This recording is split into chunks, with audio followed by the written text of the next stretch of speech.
Et on vous retrouve depuis Nairobi au Kenya, Bastien Renouille. Bonjour Bastien, vous avez couvert 3 épidémies de Ebola, dont 2 en zone de conflit. Pourquoi est-ce que le contexte de cette épidémie dans une zone où se côtoient nombre de groupes armés rend la lutte contre Ebola si difficile ?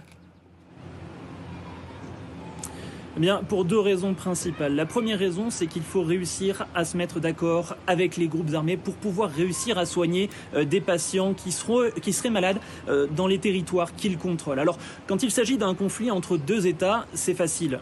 Ces États ont des ministères de la Santé, ils comprennent facilement pourquoi il est nécessaire d'ouvrir les portes de ces territoires aux ONG.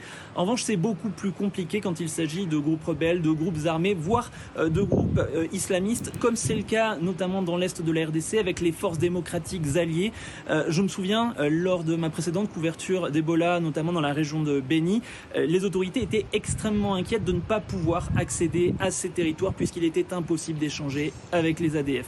Et le deuxième problème, ce sont les mouvements de population. Systématiquement, quand il y a un conflit, il y a des mouvements de population. Lorsqu'un village est attaqué, la population s'enfuit vers un village voisin, vers la ville la plus proche. Et dans ces cas-là, eh bien, s'il y a un malade présent dans ce village, il va aller à la rencontre d'autres personnes potentiellement les contaminer. Ebola est une maladie extrêmement contagieuse. Et puis également, cela risque d'entraîner la perte de contact avec des cas contacts, avec des gens qui ont côtoyé des malades. Et là aussi, eh bien, c'est un casse-tête pour les autorités locales, pour les ONG, afin de réussir à tracer les malades potentiels.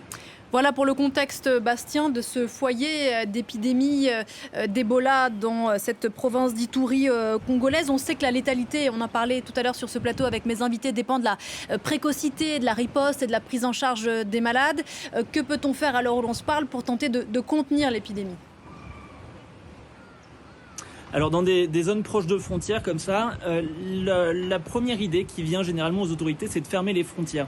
C'est ce qu'a fait le Rwanda, notamment avec Goma, lorsque l'épidémie a été annoncée, pas plus tard que ce dimanche. En général, c'est une mesure cosmétique qui ne fonctionne pas. Les frontières, surtout sur le continent africain, sont extrêmement poreuses. Si la population veut circuler, généralement, elle y arrive. Et puis, il peut très bien y avoir des personnes qui ont déjà réussi à franchir ces frontières, qui soient contaminées avant même que l'épidémie ne soit annoncée. En général, ce qu'il faut faire, c'est nommer des relais communautaires. Vous savez, généralement, quand des médecins, a fortiori étrangers, viennent, établissent des hôpitaux spécialisés pour Ebola, emmènent les patients qui très souvent meurent dans ces hôpitaux, la population est effrayée, ne leur fait pas confiance.